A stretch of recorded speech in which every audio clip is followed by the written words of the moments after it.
on assiste à une flambée des cours du pétrole après l'attaque de 2 pétroliers près du détroit d'Ormuz. Voilà, donc c'est un pétrolier, vous en avez parlé dans les titres, un pétrolier norvégien, un pétrolier japonais. Ils ont dû être évacués.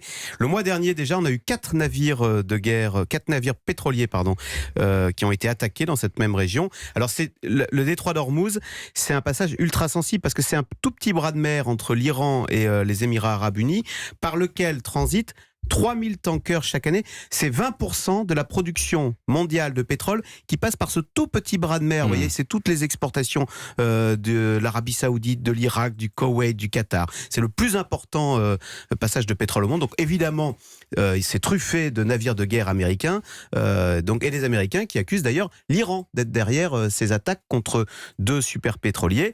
Alors l'Iran qui dément ce matin, mais l'Iran effectivement, là où elle n'est pas claire, c'est qu'elle avait menacé récemment de bloquer ce détroit d'Ormuz en réaction, vous savez, à cet embargo total décidé par Donald Trump. Embargo non seulement sur le pétrole iranien, mais même sur toutes les affaires iraniennes. Vous savez que Peugeot, par exemple, a dû quitter l'Iran à cause donc des menaces de Donald Trump.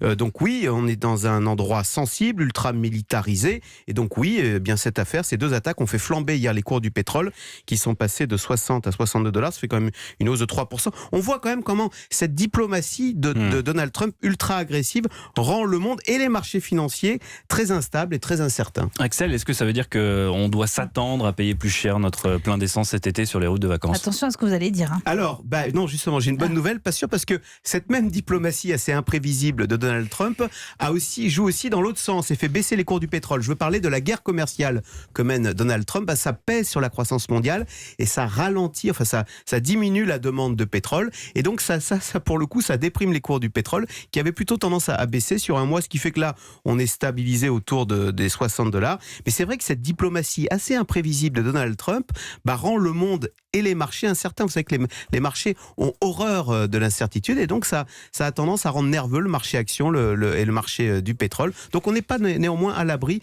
d'une nouvelle surprise pour les cours de l'essence cet été. Merci Axel de Tarlet.